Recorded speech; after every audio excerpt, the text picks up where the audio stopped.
I sing praises to your name, oh God, praises to your name, oh Lord, for your name is great and greatly to be praised.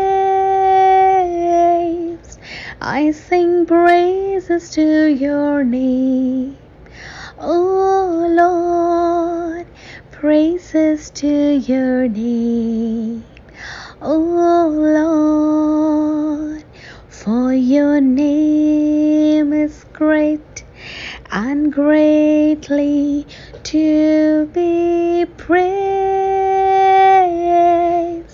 I sing praises to your name, oh Lord, praises to your name, oh Lord, for your name is great and greatly to be praised.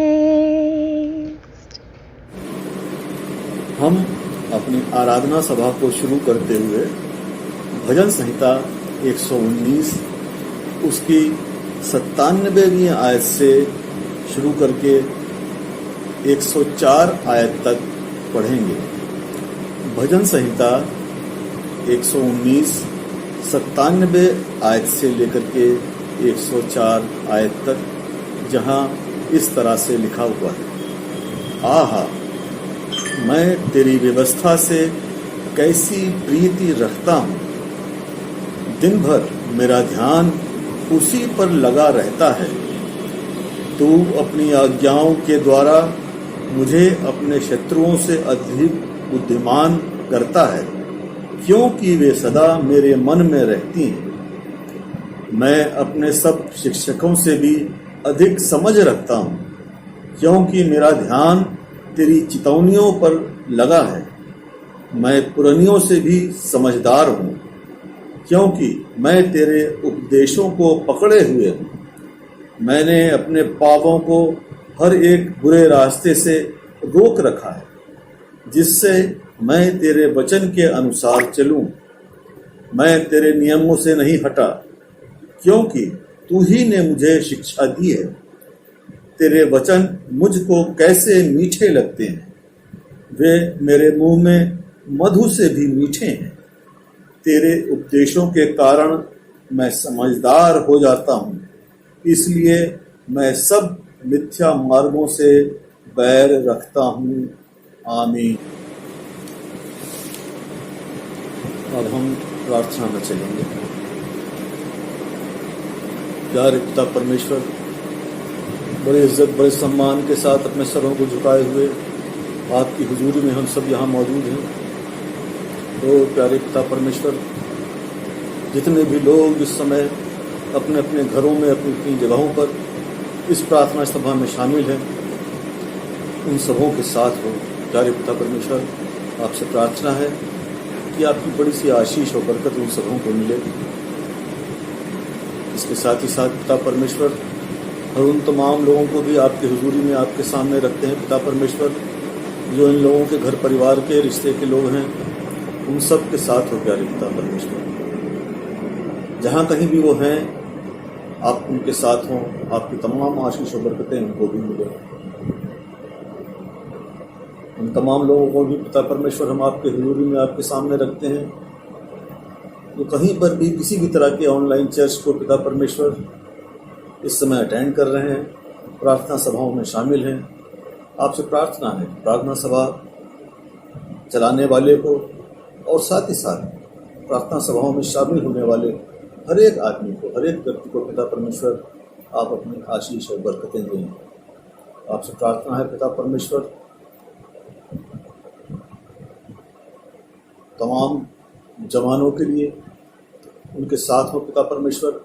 जवानी में पिता परमेश्वर उनके अपने सरपूतों का पहरा बैठाएं, साथ ही साथ अपनी पवित्र आत्मा का दान उनको दें, ताकि पिता परमेश्वर वो शैतान की किसी चाल में, किसी फरेब में फंस करके पिता परमेश्वर गलत कदम उठाने वाले ना हो सके। आपसे प्रार्थना करते हैं अपने तमाम बुजुर्गों के लिए, उनके साथ हो पिता परमेश्वर। इस कोविड के समय में उन सबों की सुरक्षा करें, उनको सुरक्षित रखें पिता परमेश्वर। और पिता परमेश्वर साथ ही साथ हम तमाम छोटे बच्चों को भी आपके सामने लाते हैं और आपसे प्रार्थना करते हैं कि उनके भी साथ हों, उनको भी हिफाजत करें पिता परमेश्वर। इसके साथ ही साथ पिता परमेश्वर हम तमाम प्रचारकों को भी आपके हुजूरी में लाते हैं, उन तमाम सेवकों को भी आपके हुजूरी में लाते हैं जो आपके प्रचार काम को करने में लगातार लगे हुए हैं। उनके साथ हो पिता परमेश्वर। हम जानते हैं कि उनको तमाम तरह की समस्याओं, परेशानियों, संकटों का सामना करना पड़ता है। आपसे प्रार्थना है पिता परमेश्वर कि अगर कोई भी प्रचारक किसी भी तरह की किसी मुसीबत परेशानी में है तो पिता परमेश्वर उसको मुसीबत परेशानी से बचाएं, अपनी सुरक्षा में रखें और पिता परमेश्वर उसके हौसले को बढ़ाएं ताकि वो और भी जोश के साथ उन तमाम समस्याओं, परेशानियों को झेलता हुआ पिता परमेश्वर आपके नाम का प्रचार करने वाला हो सके। आपसे प्रार्थना करते हैं पिता परमेश्वर तमाम मरीजों के लिए, तमाम बीमारों के लिए जो इस कोविड-19 के समय में बीमार। न सिर्फ पिता परमेश्वर कोविड-19 से पीड़ित लोगों के लिए हम प्रार्थना करते हैं, बल्कि उन तमाम लोगों के लिए भी प्रार्थना करते हैं जो किसी और तरह की बीमारियों में फंसे हुए हैं।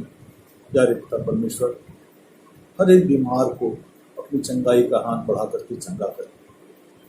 प्यारे पिता परमेश्वर, हम उन तमाम लोगों के लिए भी आपसे प्रार्थना करते हैं जिनके घर के अजीज पिता परमेश्वर उनसे बिछड़ गए। आपसे प्रार्थना है पिता परमेश्वर अपनी तसल्ली और अपना सब्र उनको अता करें, क्योंकि जो सब्र और तसल्ली आपकी ओर से मिलती है वो कहीं और से नहीं मिल सकती। प्यारे पिता परमेश्वर, हम इस समय खास तौर पे तमाम डॉक्टर्स को, नर्सेस को, मेडिकल स्टाफ को आपके सामने रखते हैं और आपसे प्रार्थना करते हैं प्यारे पिता परमेश्वर उन तमाम लोगों को अपनी अगुवाई में लेके चले। प्यारे पिता परमेश्वर, आपकी तमाम आशीष और बरकतें उन सब के साथ हैं। प्यारे पिता परमेश्वर, सभी लोगों को ऐसा दिल अता करें कि पिता परमेश्वर वो पूरे जज्बे के साथ, पूरी लगन के साथ पिता परमेश्वर अपने इस काम को, जिम्मेदारी को निभाने वाले हो सके। साथ ही साथ प्यारे पिता परमेश्वर, हम अपने देश के प्रधानमंत्री को, कैबिनेट के तमाम मंत्रियों को, तमाम पिता परमेश्वर IAS को, PCS को और तमाम आला अफसरों को आपके हुजूरी में रखते हुए आपसे प्रार्थना करते हैं उन सब के साथ। प्यारे पिता परमेश्वर, हम आपसे प्रार्थना करते हैं कि इस देश में जो भी कानून बनाए जाते हैं वो सारे पिता परमेश्वर आपके लोगों की भलाई के लिए हों। साथ ही साथ पिता परमेश्वर, हम उन तमाम लोगों के लिए भी पिता परमेश्वर आपसे प्रार्थना करते हैं जो इस संकट के समय में भी प्यारे पिता परमेश्वर आपको पकड़े हुए हैं। और प्यारे पिता परमेश्वर, हम आपसे प्रार्थना करते हैं हर एक जन के साथ। प्यारे पिता परमेश्वर, हम इस समय आपसे प्रार्थना करते हैं कि इस देश का कानून बनाने वाले नेताओं के साथ हों, तमाम ब्यूरोक्रेट्स के साथ हों पिता परमेश्वर, ताकि पिता परमेश्वर इस देश में जो अब तक हम स्वतंत्रता के साथ अपने धर्म को मानते चले आ रहे हैं, प्यारे पिता परमेश्वर उसमें किसी प्रकार का कोई भी खलल ना हो, कोई भी पिता परमेश्वर उसमें किसी प्रकार का संकट ना आए। सब कुछ प्यारे आपके प्यारे बेटे यीशु मसीह के नाम से मांगते हैं, आमीन। ऐ हमारे बाप, तू जो आसमान पर है, तेरा नाम पाक माना जाए, तेरी बात चाहता है, तेरी मर्जी जैसे आसमान पर पूरी होती है ज़मीन पर भी हो। हमारे रोज़ की रोटी आज हमें बख्श दें, जिस तरह हम अपने कसूरवारों को माफ़ करते हैं, वो हमारे कसूर हमें माफ़ कर, हमें आजमाइश में न पड़ने दे, क्योंकि बुराई से बचा, क्योंकि बादशाह, कुदरत और जलाल हमेशा रहेगी, आमीन। अब हम लोग एक गीत में साथ साथ शामिल होंगे।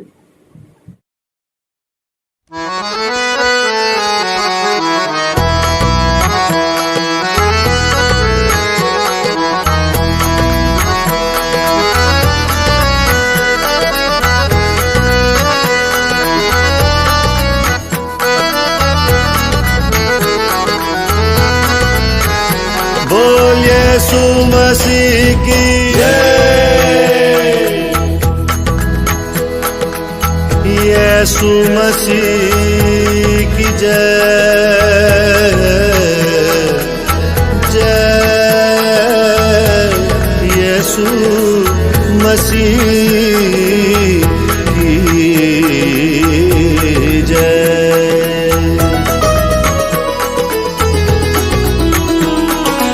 आनंद उत्सव आनंद उत्सव आनंद उत्सव आनंद उत्सव आनंद उत्सव आनंद उत्सव आनंद उत्सव आनंद उत्सव आनंद उत्सव आनंद उत्सव आनंद उत्सव यीशु मसीह की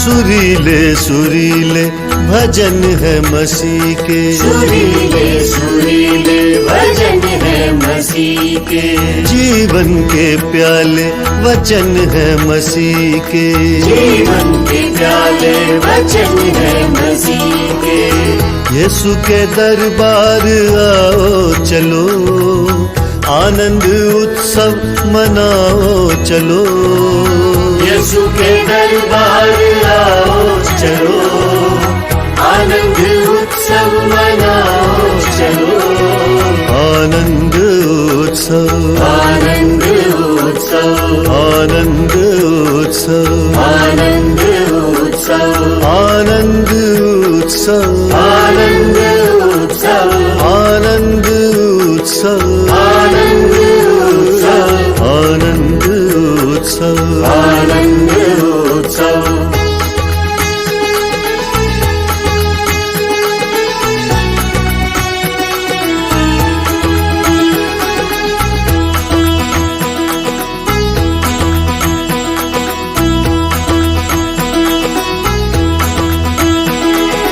संगीत मेरा उसका अनुग्रह हर गीत मेरा उसका अनुग्रह संगीत मेरा उसका अनुग्रह हर गीत मेरा उसका अनुग्रह संगीत मेरा उसका अनुग्रह हर गीत मेरा उसका अनुग्रह संगीत मेरा उसका अनुग्रह हर गीत मेरा उसका अनुग्रह कितने निराले सृजन है मसीह के कितने निराले सृजन है मसीह के जीवन के प्याले वचन है मसीह के जीवन के प्याले वचन है मसीह तो के आओ यीशु के दरबार आओ चलो आनंद उत्सव मनाओ चलो यीशु के दरबार आओ चलो आनंद उत्सव मनाओ चलो आनंद उत्सव आनंद उत्सव आनंद उत्सव आनंद उत्सव आनंद उत्सव आनंद उत्सव आनंद उत्सव आनंद उत्सव आनंद उत्सव आनंद उत्सव आनंद उत्सव यीशु मसीह की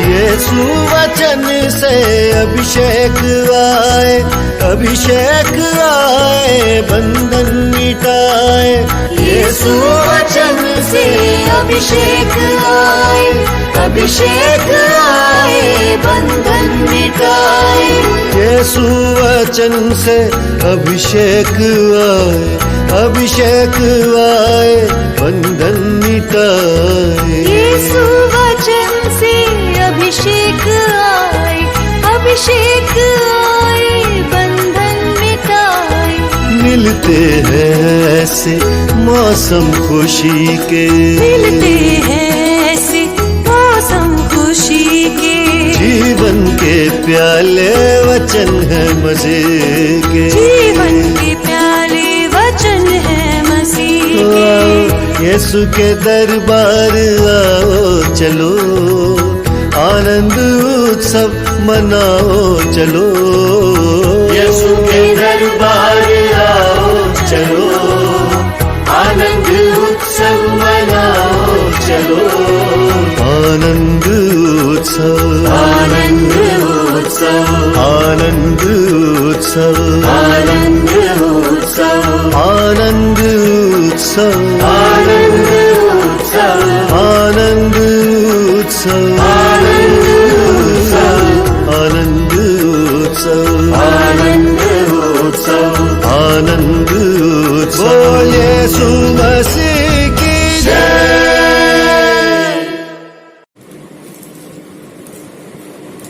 हम धर्मशास्त्र से देखेंगे मत्ती की इंजील 4 अध्याय और उसकी पहली आयत से लेकर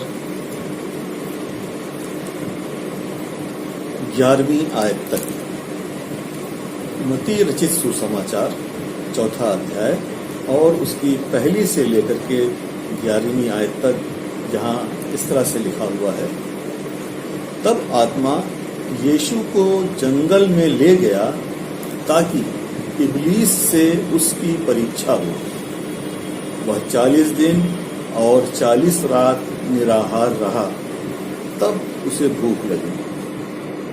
तब परखने वाले ने पास आकर उससे कहा, यदि तू परमेश्वर का पुत्र है तो कह दे कि ये पत्थर रोटियां बन जाएं। यीशु ने उत्तर दिया, लिखा है, मनुष्य केवल रोटी ही से नहीं परंतु हर एक वचन से जो परमेश्वर के मुख से निकलता है जीवित रहेगा। तब इब्लीस उसे पवित्र नगर में ले गया और मंदिर के कंगूरे पर खड़ा किया और उससे कहा, यदि तू परमेश्वर का पुत्र है तो अपने आप को नीचे गिरा दे, क्योंकि लिखा है, वह तेरे विषय में अपने स्वर्गदूतों को आज्ञा देगा और वे तुझे हाथों हाथ उठा लेंगे। कहीं ऐसा न हो कि तेरे पांवों में पत्थर से ठेस लगे। यीशु ने उससे कहा, यह भी लिखा है, तू प्रभु अपने परमेश्वर की परीक्षा ना कर। फिर इब्लीस उसे एक बहुत ऊंचे पहाड़ पर ले गया और सारे जगत के राज्य और उसका वैभव दिखाकर उससे कहा, यदि तू गिरकर मुझे प्रणाम करे तो मैं यह सब कुछ तुझे दे दूंगा। तब यीशु ने उससे कहा, हे शैतान, दूर हो जा, क्योंकि लिखा है, तू प्रभु अपने परमेश्वर को प्रणाम कर और केवल उसी की उपासना कर। तब शैतान उसके पास से चला गया और देखो, स्वर्गदूत आकर उसकी सेवा करने लगे। आमीन।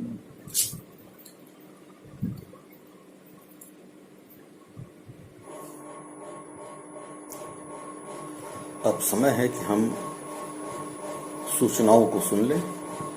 पहली सूचना इस प्रकार है कि आने वाले रविवार को भी हमारी ऑनलाइन चर्च सर्विस सुबह 10 बजे से होगी। दूसरी सूचना इस प्रकार है कि आप सब लोग अपना अपना मंथली प्लेज चर्च खजाने में जमा कर दें, या कोई समस्या आ रही हो तो मेरे पास भी आप लोग आकर के इस पैसे को जमा कर सकते हैं। तीसरी सूचना इस प्रकार है कि जब अंतिम गीत गाया जाता है उपदेश के बाद, तो अपने अपने घरों पर अपना अपना चंदा जमा कर लें, और जब कभी ये लॉकडाउन हटेगा और चर्च में प्रार्थना सभाएं शुरू होंगी और जब आप आइएगा तो अपना चंदा उस थैली में चुपचाप से डाल दीजिएगा। धन्यवाद। परमेश्वर को कलाम को बांटने से पहले हम एक छोटी सी दुआ करेंगे और फिर परमेश्वर के वचन की ओर चलेंगे। प्यारे पिता परमेश्वर, मैं अपने आप को आपके हाथों में सौंपता हूँ और साथ ही साथ तमाम सुनने वालों को भी आपके हाथों में सौंपता हूँ। होने दीजिए पिता परमेश्वर, आपका वो वचन, आपका संदेश पिता परमेश्वर जो मेरे द्वारा आज लोगों तक पहुँच रहा है, उस पर आपकी आशीष हो, तो बहुत सफल लाने वाला हो। मेरे साथ हो, मेरी मदद करें ताकि सही तरीके से मैं आपके वचन को लोगों तक पहुंचाने वाला हो सकूं। आमीन। अजीजों, अभी आपके सामने वो दृश्य प्रस्तुत किया गया जिसमें प्रभु यीशु मसीह की परीक्षा शैतान लेता है। 40 दिन और 40 रात तक प्रभु यीशु मसीह निराहार रहे, ना कुछ खाया और ना पिया। और ऐसे समय में 40 दिन के बाद जब उनको भूख लगती है तो शैतान उनके पास आता है और उनको उस हालत में परखने की कोशिश करता है जिस हालत में कोई भी इंसान किसी भी प्रकार का शारीरिक तौर से रेजिस्ट करने का, विरोध करने की ताकत उसके अंदर नहीं होती। और जब भूख लगी हो उस समय खाने के लिए वो बेचैन होता है और शैतान यीशु मसीह से कहता है कि यदि तू परमेश्वर का पुत्र है तो इन पत्थरों से कह दे कि ये रोटियां बन जाए। यीशु मसीह उसको डांटते हैं और कहते हैं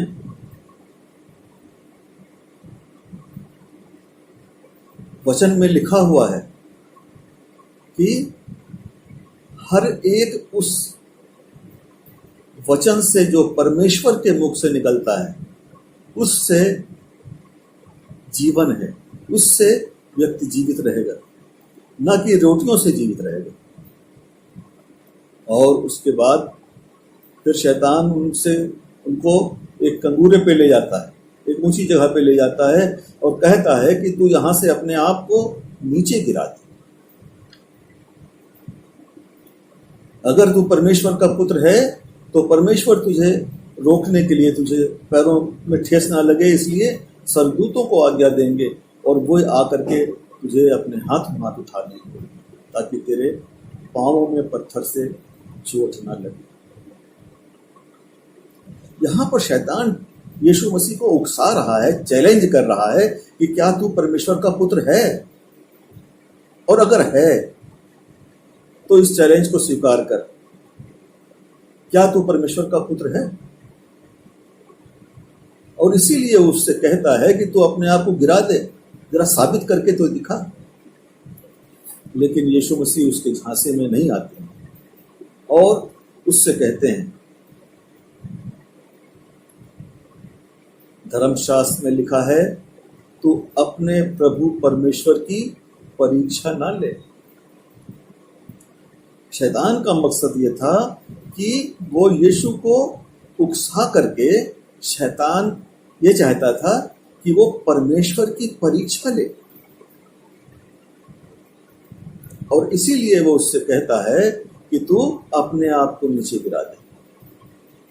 अजीजों, हमारे जीवनों में भी ऐसे बहुत से क्षण आते हैं, बहुत से ऐसे पल आते हैं जब हमारे सामने भी इस तरह के तमाम तरह के आजमाइशें सामने आ जाती हैं। अजीजों, हमारे सामने भी आजमाइश आती है। अगर तुम सच्चे मसीह को मानने वाले हो तो इस काम को कर डालो, अगर तुम सच्चे मसीह को मानने वाले हो तो ये कर डालो, वो परमेश्वर जिसकी तुम आराधना करते हो वो उस काम को पूरा करेगा। अजीजों, जब भी इस तरह की बात सामने आती है तब ये निश्चित जान लीजिए कि हम कभी भी अपने आप को परमेश्वर का सेवक या परमेश्वर का जन कहलाने के लिए परमेश्वर की हम परीक्षा नहीं लेंगे। इसके बाद फिर वो एक तीसरा उसकी परीक्षा लेता है और तीसरी परीक्षा ये थी कि वो उसको एक बहुत ऊंची जगह पे ले जाता है और संसार का तमाम वैभव उसको दिखाता है और उससे कहता है, यदि तू मुझे झुककर प्रणाम करे तो मैं ये तमाम संपत्ति, ये तमाम दुनिया का वैभव तुझे दे दूंगा। अजीजों, यहां पर एक बार फिर से शैतान यीशु मसीह को बरगलाने की कोशिश करता है। हमारे सामने भी तमाम तरह की समस्याएं और परेशानियां आती हैं, तमाम तरह की आजमाइशें सामने आती हैं। बहुत बार हमारे सामने धन का लालच आता है, बहुत बार हमारे सामने प्रमोशन का लालच आता है, अच्छे स्टेटस का लालच आता है, अच्छे लोगों के बीच उठने बैठने का लालच आता है, अच्छी जिंदगी बिताने का लालच आता है, और इस तरह की तमाम चीजें आती हैं जो कि हमें इस बात के लिए मजबूर करती हैं कि हम परमेश्वर के बताए हुए रास्ते से भटक जाएं, हम परमेश्वर की आराधना और स्तुति करना बंद कर दें, परमेश्वर के बताए हुए रास्ते पे चलना बंद कर दें और शैतान के बताए हुए रास्ते पे चलने लगे। यीशु मसीह से जब वो कहता है कि तू मुझे झुक के प्रणाम कर तो मैं ये सारा वैभव तुझे दे दूंगा, तब यीशु मसीह उसको डांटते हैं और कहते हैं, हे शैतान, दूर हो जा। और वो शैतान वहां से चला जाता है और फिर स्वर्गदूत आकर के उसकी सेवा करने लगते हैं। अजीजों, हम ये जानते हैं कि खुदावंद यीशु मसीह दूसरा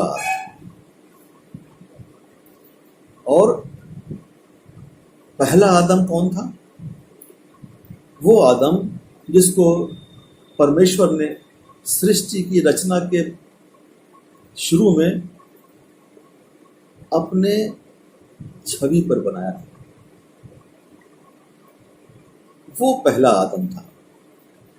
और हम ये भी जानते हैं कि जिस तरह से यहाँ पर दूसरे आदम यीशु मसीह की परीक्षा हो रही है, उसकी भी परीक्षा हुई। ये यीशु मसीह नई सृष्टि का वो पहला पुरुष है जो परमेश्वर की ओर से आए और परमेश्वर के जो संतान हैं, परमेश्वर के जो दत्तक पुत्र हैं, वो उनके पहला फल है। जब शैतान हव्वा के पास जाता है और उसको भी बरगलाना चाहता है तो उससे कहता है, क्या परमेश्वर ने तुझे इस वाटिका के किसी भी फल खाने को मना किया है? हव्वा उससे कहती है, नहीं, इस वाटिका के सभी फलों को खाने से मना नहीं किया है, लेकिन जो फल जो पेड़ बीच में लगा हुआ है उसके फल को खाने से मना किया है और कहा है कि जिस दिन तुम उसे खाओगे उस दिन तुम मर जाओगे। और ये भी कहती है कि ना तुम उसे खाना और ना उसे छूना। अजीजों, हम जानते हैं कि परमेश्वर ने जब आदम को रचा, बागे अदन में रखा, तो उससे कहा था कि जो बीच में भले और बुरे के ज्ञान का वृक्ष है, तुम उसको उसका फल मत खाना। ये नहीं कहा था कि ना तुम उसको छूना। लेकिन जब हव्वा से ये शैतान सवाल करता है तो ये हव्वा जो उसको जवाब देती है, उसका जवाब पूरी तरह से सही नहीं है। और वो कहती क्या है? परमेश्वर ने कहा है कि ना तुम इसको खाना और ना इसको छूना, नहीं तो मर जाओगे। अजीजों, बहुत बार ऐसा हमारे जीवनों में भी होता है और ऐसा इसलिए होता है कि हम अपनी जिंदगी में अपने इस धर्मशास्त्र को, अपनी इस बाइबल को ठीक से नहीं जानते। जो फैसला हमको बाइबल में होकर के करना चाहिए, बाइबल की जानकारी ठीक से ना होने के कारण हम उस फैसले को पूरी तरह से नहीं ले पाते। हव्वा ने जिस तरह से उसको ये जवाब दिया, उसमें अपनी तरफ से एक बात और जोड़ दी कि ना तो छूना। और जब इस बात को शैतान देखता है तो उसका हिम्मत बढ़ती है, उसका मन बढ़ता है और वो एक और बात उससे कहता है। अजीजों, हमें भी अपने धर्मशास्त्र को, हमें भी परमेश्वर की आज्ञाओं को अच्छी तरह से जानना और मानना चाहिए। और हमारे सामने तो प्रभु यीशु मसीह ने एक बहुत ही सिंपल तौर से पूरे धर्मशास्त्र को, पूरी बाइबल को बता के रख दिया है। वो क्या है? वो ये है कि तुम अपने परमेश्वर से अपने सारे मन, सारे प्राण, सारी बुद्धि से प्रेम करो। और उसी के समान दूसरी आज्ञा है कि तुम अपने पड़ोसी से अपने समान प्रेम करो। हमको अपने इस धर्मशास्त्र का बड़ा भारी अध्ययन करने की जरूरत नहीं है कि इस मोटी सी काली किताब को लेकर के हम पढ़ते रहें और याद करते रहें और ये भी याद करते रहें कि क्या क्या बताया गया, क्या क्या नहीं बताया गया। लेकिन यीशु मसीह ने उसको एक बड़े ही सिंपल ढंग से पूरी किताब को, पूरे धर्मशास्त्र को उन्होंने बता दिया एक ही सेंटेंस में कि तुम अपने पड़ोसी से अपने समान प्रेम करो। हमारे लिए बड़ा आसान हो गया अगर हम इसी एक नियम पर चलते रहें तो हम सारा धर्मशास्त्र जानते हैं। हम अगर इसी एक आयत को पकड़े रहें तो हम पूरे धर्मशास्त्र को पकड़े। और जब हव्वा से वो यूं कहता है कि तुम हरगिज ना मरोगे, तुम हरगिज ना मरोगे, वरन परमेश्वर आप जानता है कि तुम इस पेड़ के फल को खाने के बाद भले और बुरे के ज्ञान को प्राप्त कर लोगे और परमेश्वर के तुल्य हो जाओगे। एक बहुत बड़ी आजमाइश एक बहुत बड़ी आजमाइश शैतान हव्वा के सामने रखता है। और वो आजमाइश क्या है? कि तुम परमेश्वर के तुल्य हो जाओगे। अजीजों, ये शैतान इस तरह का काम क्यों कर रहा है? हम जानते हैं कि परमेश्वर की सबसे उम्दा सृष्टि जो उसने रची है, जो उसने रचना की है, वो है मनुष्य, वो है आदम, वो है हम लोग। और ये शैतान जो है,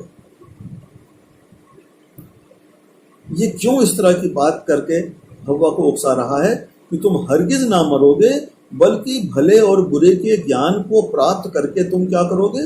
परमेश्वर के तुल्य हो जाओगे। आइए हम लोग एक जगह से देखते हैं और इसका जवाब देखने की कोशिश करते हैं।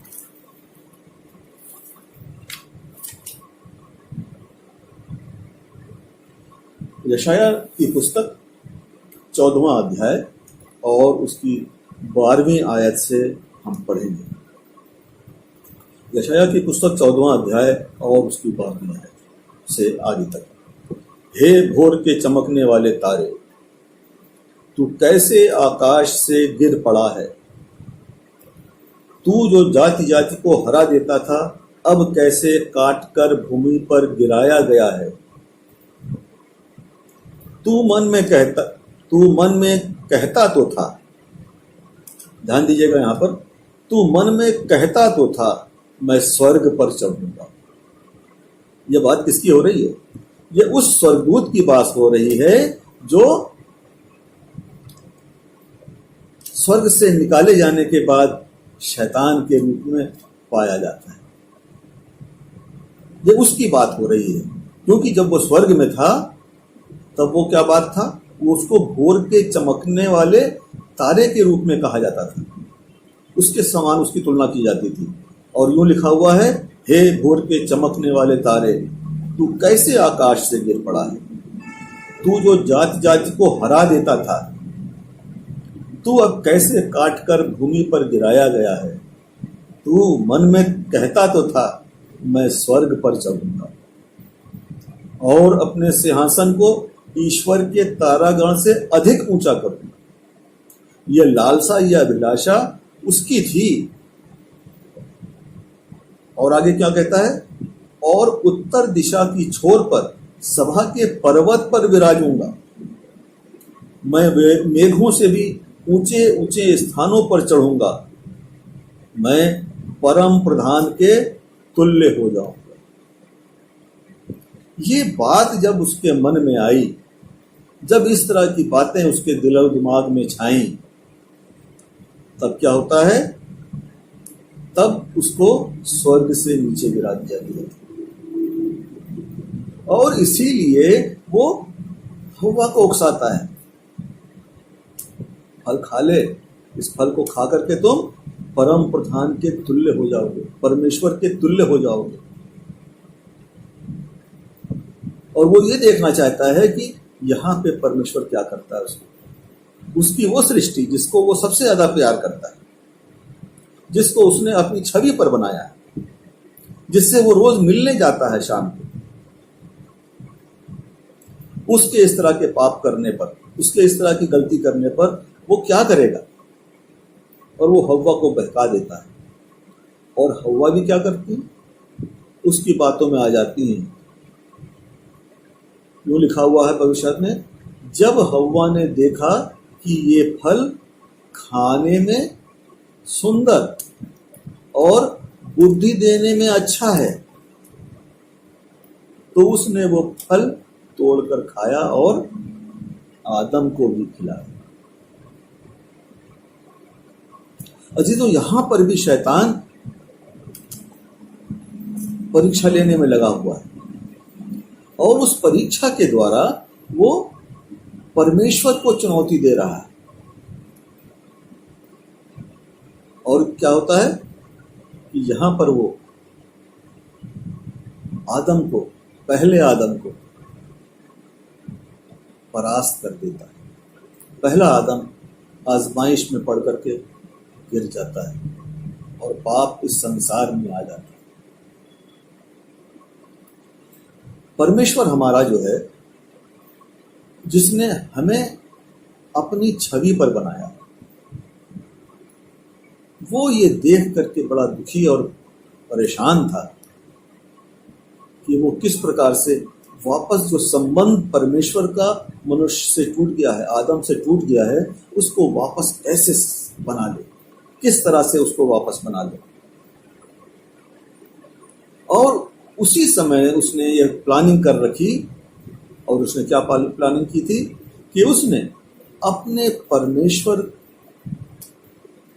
कि उसने अपने पुत्र को भेजा ताकि वो इस संसार में आए और शैतान की चुनौती का सामना करे और शैतान को परास्त करे,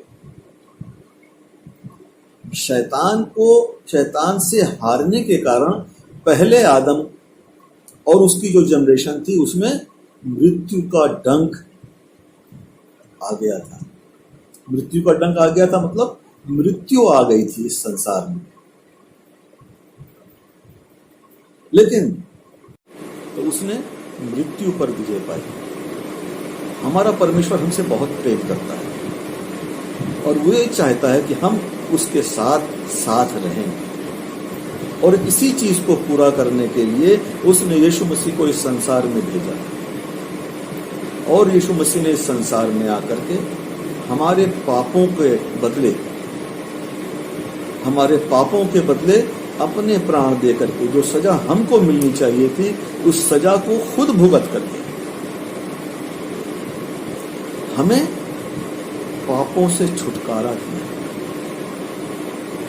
वो हमारे पापों को लेकर के क्रूस पर चढ़ गया ताकि हम पापों से स्वतंत्र हो जाएं, पापों से आजाद हो जाएं।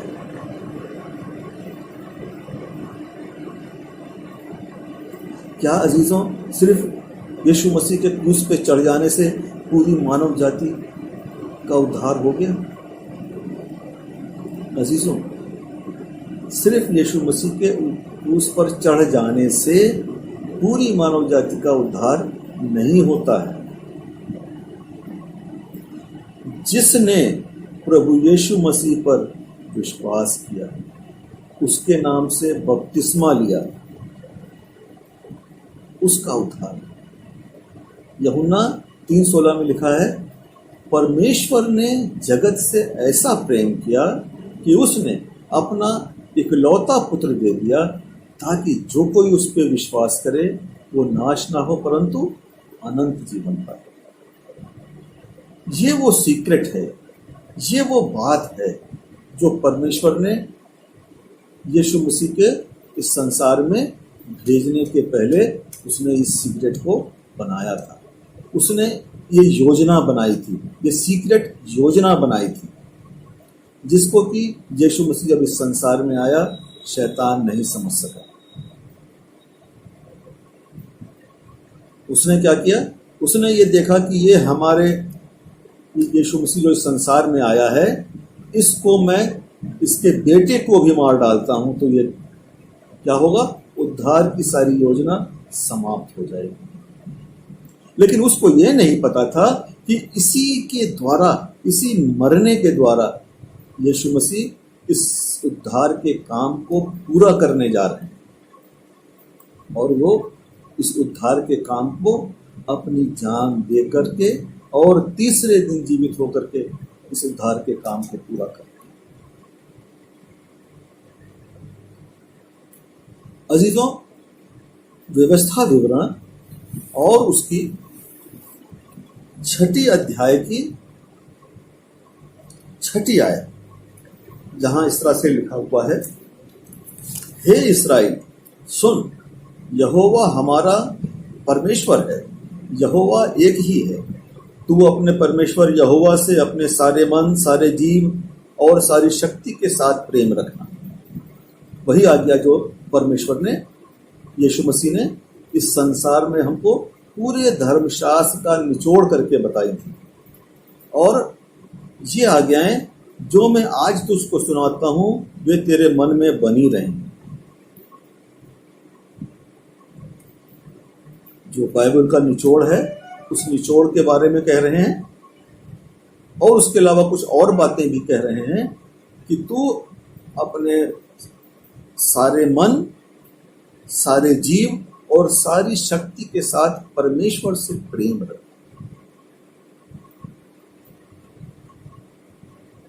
और क्या कहते हैं इसमें आगे?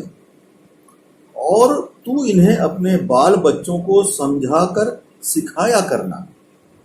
और एक बहुत बड़ी जिम्मेदारी आज हमारे और आपके ऊपर है। परमेश्वर ने तो अपने प्रेम का प्रदर्शन कर दिया। परमेश्वर ने तो इस संसार में अपने इकलौते पुत्र को भेज दिया, और उस इकलौते पुत्र ने भी इस संसार में आकर के अपना पुत्र होने का पूरा पूरा फर्ज निभा दिया। अगर हम परमेश्वर के बताए हुए रास्ते पे आज नहीं चलते, अगर हम परमेश्वर से अपने सारे प्राण, सारे मन, सारी बुद्धि से, सारी शक्ति से प्रेम नहीं करते, तो हमारा उद्धार नहीं होने वाला। हमारी ये फर्ज है कि हम अपनी इन शिक्षाओं को, अपनी इन बातों को जो परमेश्वर ने हमको दिया है, जो यीशु मसीह ने हमको दिया है, उनको हम अपने लड़के बालों को भी हैंड ओवर करते चले जाएं, उन्हें जनरेशन से जनरेशन तक आगे बढ़ाते चले जाएं। और यहाँ पर ये 7वीं आयत में लिखा हुआ है, व्यवस्था विवरण 6 अध्याय और उसकी 7वीं आयत, और तू उन्हें अपने बाल बच्चों को समझाकर सिखाया करना। ये बात पुराने नियम पे लागू थी और आज नए नियम पे आज भी लागू है। जो बाइबल का निचोड़ यीशु मसीह ने बताया कि तू अपने परमेश्वर से सारे मन, सारे प्राण, सारी बुद्धि से, सारी शक्ति से प्रेम कर, और उसी के समान दूसरी आज्ञा बताई कि तू अपने पड़ोसी से अपने समान प्रेम कर। इस बात को अपने बच्चों को भी बताना है, उनको भी सिखाना है। और क्या कह रहे हैं? और घर में बैठे, मार्ग पर चलते, लेटते उठते इनकी चर्चा किया करना। मतलब ये कि जब भी आपको मौका मिले अपने बच्चों को परमेश्वर के प्रेम के बारे में बताना है, पड़ोसी के प्रेम के बारे में शिक्षा देनी। और तभी परमेश्वर ने जो हमारे लिए उद्धार की योजना बनाई है, उस योजना के द्वारा हम उद्धार को प्राप्त कर सकते हैं। अगर हम इन बातों पर नहीं चल पाते हैं, अगर हम यीशु मसीह के ऊपर विश्वास नहीं करते हैं कि उसने हमारे लिए आकर के इस संसार में जान दी, तो हम इस संसार में रह करके सांसारिक ही रह जाएंगे, उद्धार को नहीं प्राप्त कर पाएंगे। तो अजीजों, अगर हम उद्धार को प्राप्त करना चाहते हैं तो हम अपने जीवनों को जांचें, अपने आप को परखें कि क्या हम इस बाइबल के अनुसार चल रहे हैं। जो बाइबल का निचोड़ है, जो हमको आसानी से समझ में आता है और आसानी से याद होता है कि अपने पड़ोसी से अपने समान प्रेम करो और अपने परमेश्वर से सारे मन, सारी बुद्धि, सारे प्राण से प्रेम करो। हम उस पर कितना चल पा रहे हैं? और अगर हम चल पा रहे हैं तो बड़ी खुशी की बात है, क्योंकि उस समय जो लोग इस पे चल पाएंगे, उस समय इस समय हमारा फैसला होगा। जब किताबें खोली जाएंगी, जब भेड़ों को और बकरियों को अलग अलग किया जाएगा, उस समय हम सब उस जगह पर उस राज्य के वारिस होंगे जिसको तैयार करने के लिए यीशु मसीह इस संसार में जाते समय कह के गया था कि मैं जाता हूं कि तुम्हारे लिए जगह तैयार करूं। हमको परमेश्वर के उस जगह में, परमेश्वर की उस निराश में शामिल होना। और अजीजों, हम सब उसमें जरूर शामिल हो सकते हैं। आमीन। आइए दुआ करें। प्यारे पिता परमेश्वर, आपसे प्रार्थना है कि हम सबों को ये समझ और अकल दें कि हम कैसे आपके उस राज्य में दाखिल हो सकते हैं। प्यारे पिता परमेश्वर, आपने रास्ता तो हमें सुझाव दिया, रास्ता तो हमें दिखा दिया, लेकिन आपसे प्रार्थना है कि हमें उस रास्ते पे चलने की शक्ति अदा करें। प्यारे पिता परमेश्वर, आपने जाते समय कहा कि मैं जाता हूँ और तुम्हारे लिए एक सहायक भेजो, पवित्र आत्मा का सहायक। प्यारे पिता परमेश्वर, आपसे प्रार्थना है कि इस समय जो लोग भी इस प्रार्थना सभा में शामिल हैं, उन सबों के साथ अपना पवित्र आत्मा उनके ऊपर उंडेलें, ताकि पिता परमेश्वर वो इन गुप्त बातों को, इन छोटी छोटी बातों को जो बड़े अर्थ रखती हैं, उनको समझ सकें और उनके ऊपर चल सकें। और प्यारे पिता परमेश्वर, हम सब इस राज्य के वारिस हो सकें जिसके लिए आपने यीशु मसीह को इस संसार में भेजा। और यीशु मसीह ने उस जगह को हमारे लिए अपनी जान दे करके तैयार किया, ताकि पिता परमेश्वर हम सब फिर हमेशा आपके साथ रहें। और प्यारे पिता परमेश्वर, फिर वहाँ पे कोई रोना, दांत पीसना और किसी और प्रकार का मातम नहीं।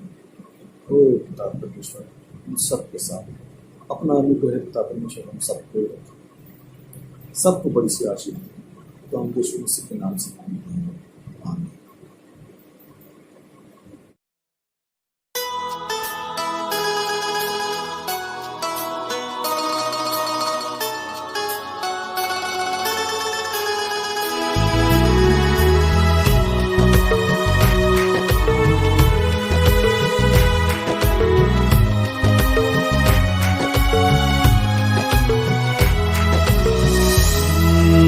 सोने वाले जाग मुर्दों से जी उठ,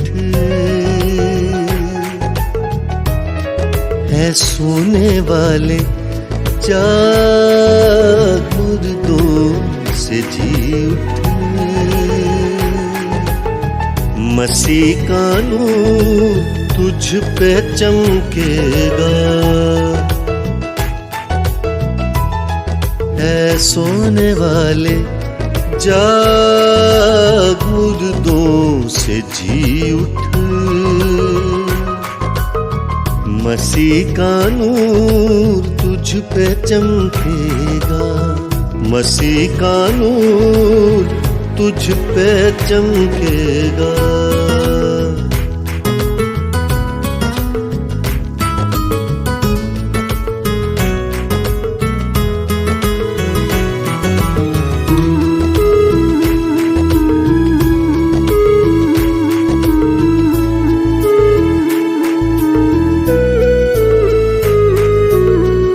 गौर करो कैसे जीते हो, आगे बढ़ो क्यों नादां बनते हो।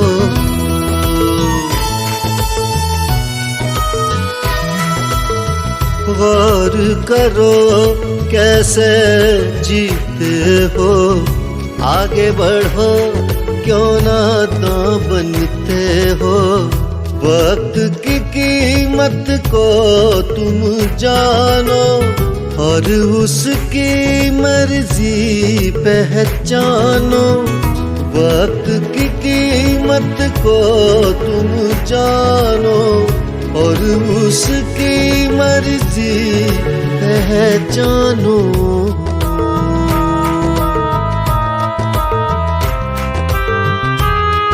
खुदा की रज़ा जान, मुर्दों से जी उठ, खुदा की रज़ा जान, मुर्दों से जी उठ। मसीह का नूर तुझ पे चमकेगा। ऐ सोने वाले जाग, मुर्दों से जी उठ, मसीह का नूर तुझ पे चमकेगा।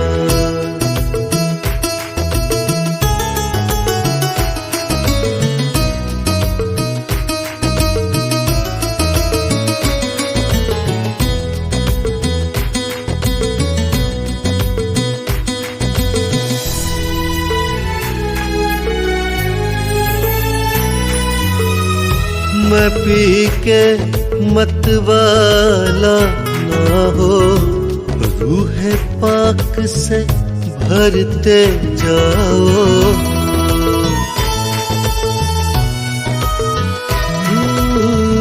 मैं पी के मतवाला ना हो, रूह पाक से भरते जाओ। भजन सुनाओ, गीत सुनाओ और रूहानी गज़लें गाओ। भजन सुनाओ, गीत सुनाओ और रूहानी गज़लें गाओ।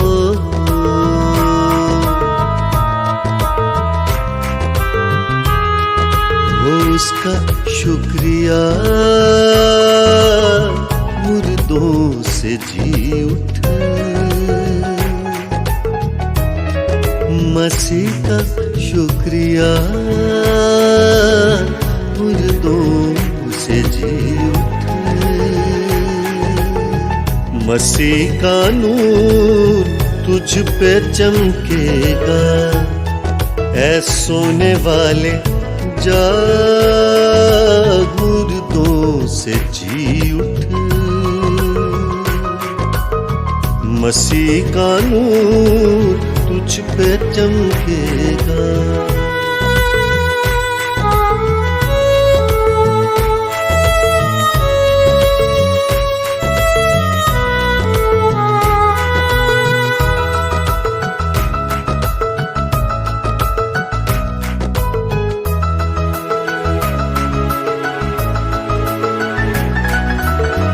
यीशु की राहों पे चलना, एक दूजे से प्यार है करना।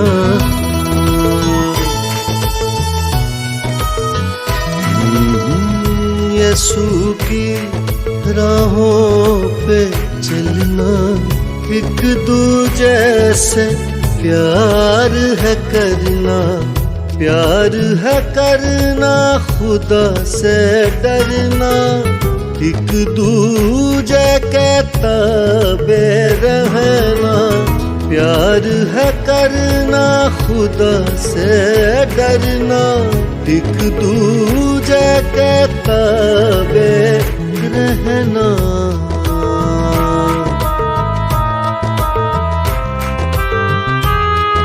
हुआ है सब नया, मुर्दों से जी उठ, हुआ है सब नया, मुर्दों से जी उठ। मसीह का नूर तुझ पे चमकेगा, हाँ ऐ सोने वाले जाग, मुर्दों से जी उठ। मसीह का नूर तुझ पे चमकेगा, ऐ सोने वाले जाग, मुर्दों से जी उठ। मसीह का नूर तुझ पे चमकेगा, मसीह का नूर तुझ पे चमकेगा। खुदावंद यीशु मसीह का अनुग्रह, परमेश्वर पिता का प्रेम, पवित्र आत्मा की सहभागिता पूरी कलीसिया के साथ और दुनिया के तमाम ईमानदार लोगों के साथ हमेशा हमेशा तो होती रहे। आमीन।